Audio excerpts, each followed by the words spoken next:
Hi friends, welcome to my channel. ఈరోజు చామగడ్డ పులుసు సింపుల్గా చాలా టేస్టీగా ఎలా చేయాలో నా స్టైల్లో చూపిస్తాండి. ఫస్ట్ అయితే పావు కేజీ చామగడ్డలు తీసుకొని కడిగి ఇలా ఉడికించుకోవాలండి. ఉడికించుకొని కొంచెం చింతపండు తీసుకొని అందులో వాటర్ పోసి పక్కకు పెట్టేసుకోవాలి.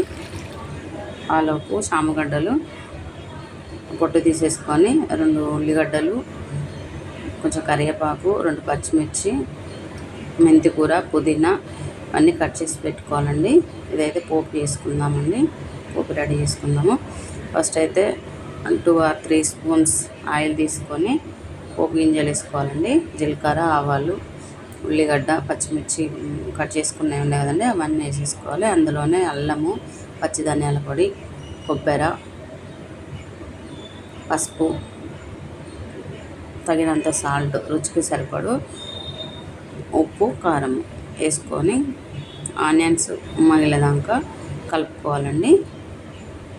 ఆనియన్స్ ఉడికాక చామగడ్డ ముక్కలు వేసుకోవాలండి. ఫస్ట్ ఉడికినాయి కాబట్టి కొంచెం ఉడికిస్తే సరిపోతుంది.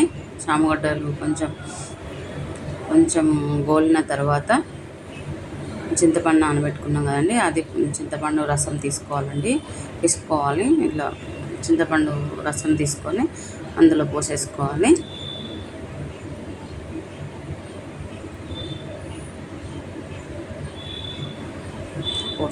అది కొంచెం మసిలేటప్పుడు కొంచెం మెంతిపిండి వేసుకోవాలండి, టేస్టీగా ఉంటుంది.